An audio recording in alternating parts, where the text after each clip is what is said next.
the annual report for the Integrity Commission, which is due about 3 months maximum at the end of each fiscal year, was sent to the Parliament on the 29th of June, and it was tabled in the sitting on Tuesday. There's a lot in this report to scrutinize, a lot to be assessed, especially for a body that is using up, based on the budget, about $2 billion, has approximately 150 employees, approximately that, a very high attrition rate for a number of reasons, and turning out almost every week some newsworthy item of sort coming in the news about this entity since it came into operation. Interestingly, the media have picked up on this line in the report, and there are so many discussions on it where there are concerns expressed in the report of the now Executive Director, Craig Beresford, where he says, on the legal challenges, the Commission experienced an increase in high-profile public law litigation regarding its investigative outputs.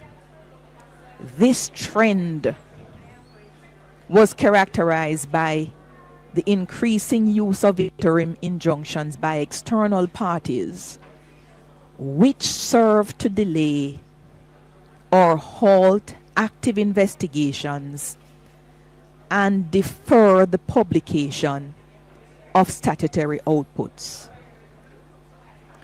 While these complex legal proceedings required a substantial allocation of fiscal and human resources, they underscore the robust nature of the Commission's legal frameworks.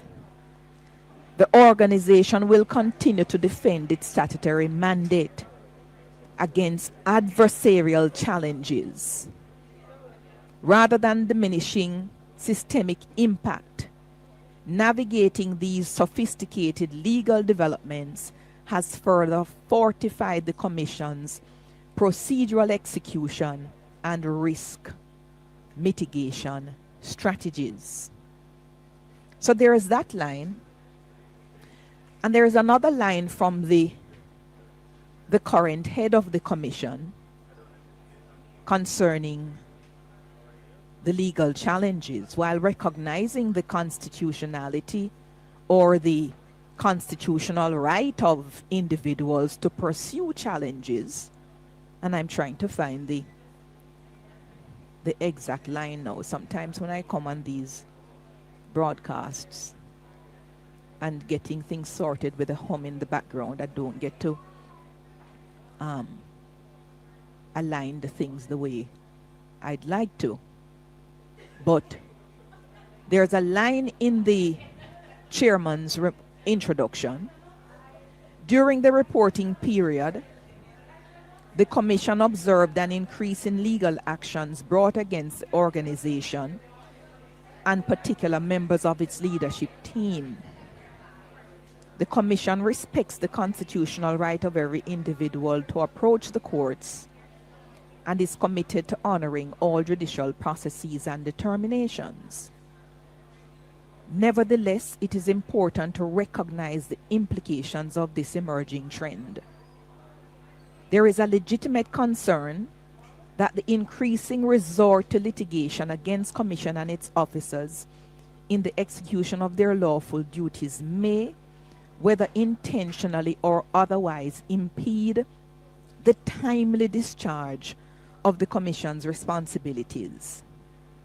Defending legal proceedings requires the commitment of significant time, financial resources, and institutional capacity that might otherwise be directed towards the investigation and prevention of corruption.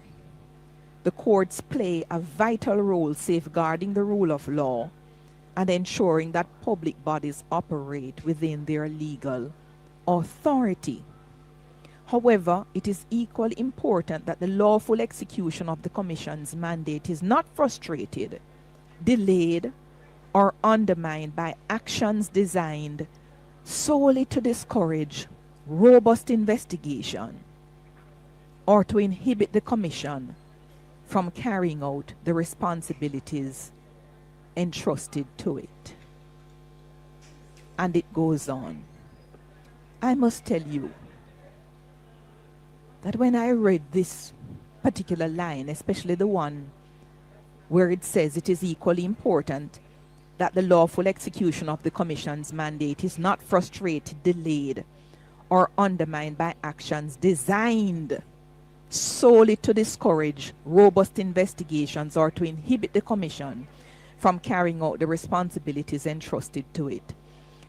I felt such a bit of something turned in my stomach when I read that,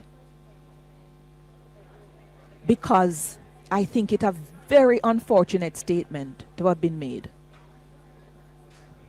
This body, like every other body, in fact, when you say you recognize the constitutional rights of any individual to do a particular thing, and then the impression is given that when the person is exercising the constitutional right to do the thing that you have recognized, you are viewing some of the challenges as actions designed solely to discourage your investigation. And I don't know that the two things actually sit well together. It shouldn't be said. And when I go further down in the body of this annual report, I believe it says that there are 7 challenges that are now against the Integrity Commission that it is defending. 7 of the number of reports that have been put out there. You have 7 individuals, or probably individuals and entity, who thought it important in your execution of what you deem to be your statutory mandate. These individuals are actually saying to the court, I do not believe the mandate is being carried out in a way that the law actually says it is to be carried out. And so I'm exercising my right to seek judicial review of the actions of these commissioners and of the commission itself, especially within the context that this entity is less than 10 years old. And it's as if the legal challenges are being read as challenges designed to discourage the Integrity Commission. And on top of that, I heard a representative of National Integrity Action yesterday coming to the conclusion that that is all the legal actions are about. This sort of statement shouldn't be coming, and definitely not coming from the chairman of the commission. Right? I've expressed my views on this program and elsewhere about what is to happen when they come to some findings about individual, and particularly when they make recommendations for a charge to be brought against individual. But it must be absolutely clear that nobody must seek to say anything to discourage challenges by individuals. A body like this, with the work that you do, where you can literally take down governments with your investigation, there is so much political peril that a nation can face because of your findings.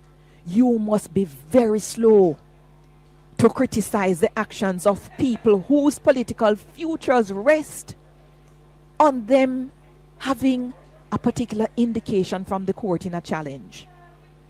And I am going to tell Integrity Action, I will not accept the position that was put forward by your leader yesterday. Every single challenge that is before the court, I find it certainly a way to make this law better. And on top of that, to help us to understand how the law is supposed to operate and whether these first set of commissioners, we're now on our second set of commissioners in some instances. We are now on the second set of an executive director. We need to get indications from the court in proper action, whether they are carrying out their action to the letter of the law. Yeah, so I don't know how you come to the conclusion, Mr. NIA man, to say that the actions are designed to do whatever. People are to challenge this thing, and they're to challenge it to the highest court possible, perhaps to the Court of Appeal, so that we can have some clarity on it. For a body with the work that you are doing, you have to set up a whole legal department to handle legal challenges. Get in the habit of doing it. Every single time you're doing an investigation, prepare your affidavit. Prepare your timeline so that you can set out your evidence in court when a challenge comes up. Get into the habit of doing it. As far as I understand your mandate, it is not only to investigate, but it is to prepare to defend what you do if you are doing it according to the law when a challenge is brought. That is completely separate from the view I take about whether Wheatley needs to remain in the cabinet or not. Legal processes are very important. And there's to be no statement that implies that somehow, yes, you have the constitutional right, but when you exercise the right, you are preventing me doing my job. No. Literally acknowledging the right and almost wanting to take it away from the individual. There's no sacred cow in this country, neither institution nor individual. Now, when I look at this report, some parts of it I don't even understand.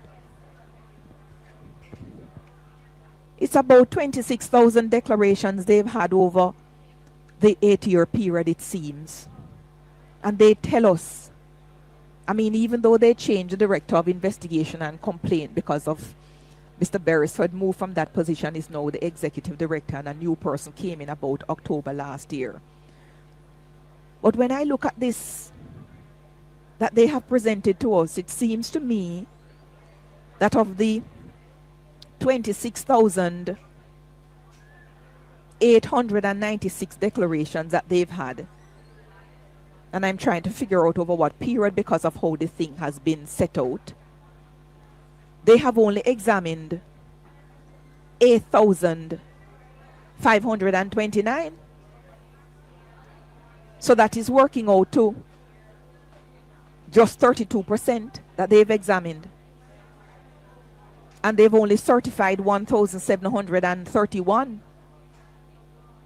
So the percentage rate in terms of the efficiency of the entity, it's not good.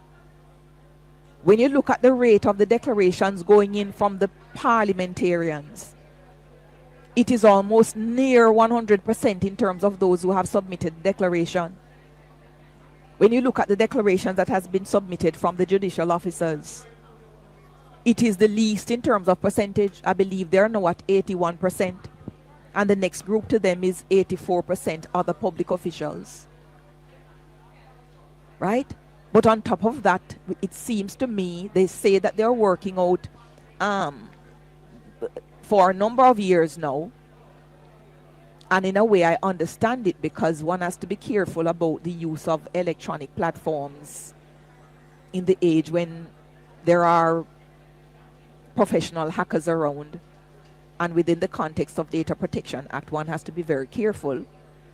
But they have not yet had what they need in terms of fully assessing the declarations using some sort of electronic platform. Some people have submitted on the platform, and it is my hope that that will increase and they can go on to assess using the platform more. But so far, for the most part, things are being done manually, and the rate of assessing, the rate of examination is still just about 32%, and the rate of certification is a fraction of that. Yeah? So there are a lot of issues that have to be probed. Beyond having lengthy discussions about the views, about the challenges, challenges are to be encouraged. Any law that is so young and has such controversy in its embryonic stages must benefit from having judicial opinions on how the mandate of the law is being executed. And as much time as it takes, it's an important learning process, not only for the Commission, but for us. Last thing I'll say before I go, because I have some people sitting in front of me now. CARICOM has issued a statement dated today, the 9th of July. They say that the Conference of Heads of Government met in caucus to discuss wide-ranging matters of critical concerns to the community. Discussions included MOUs on transit arrangements of third country nationals proposed to individual member states by the government of the United States. Heads of government considered common concerns across the region regarding the capacity of small countries to manage the transit of TCNs. The regional leaders stressed, however, that every effort would be made to ensure that TCN agreements or arrangements do not disrupt the security of countries in the region or divert resources and services from citizens of respective countries. The heads highlighted the fact that the proposed MOUs were intended to provide for the transit of individuals without criminal antecedents to their home countries rather than settlement in member states, and emphasized the need for citizens of the region to understand the distinction. They further argued that every effort should be made to engage CARICOM citizens on these issues. They also affirmed their commitment to the principles of safe, orderly, and regular migration and to the dignity of migrants. Heads of government noted the long-standing cooperation and close partnership with the U.S. and acknowledged the importance attached to the proposed MOUs by the United States. They noted that some CARICOM countries already signed while others were in discussions with the government of the United States. And they also noted that 30 countries globally had already signed TCN MOUs. So that coming from CARICOM, which is exactly the tone and tenor that we expect from CARICOM. Quite docile and hinting in so many ways. You make of that what you will. Those are my thoughts for the moment. Join us next time for Emily's Views on the Hotline.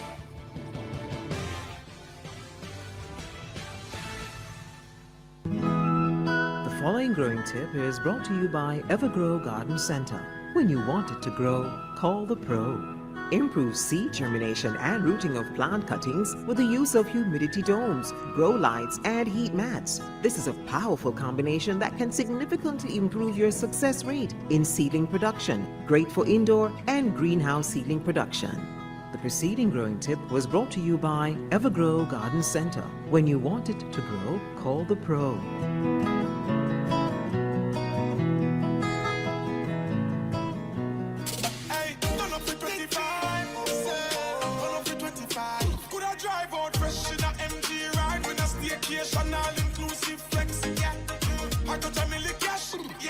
Smart TV, PS5, and home upgrade. Turn up your winnings this summer with Judicial. Sign up for Switch to Postpaid or Judicial Plus. Buy a SIM. Top up with 5 bills or more. Buy a 7-day plan or higher. A smartphone deal or just pay your bill. Authorized under Section 58(3) of the Betting, Gaming and Lotteries Act.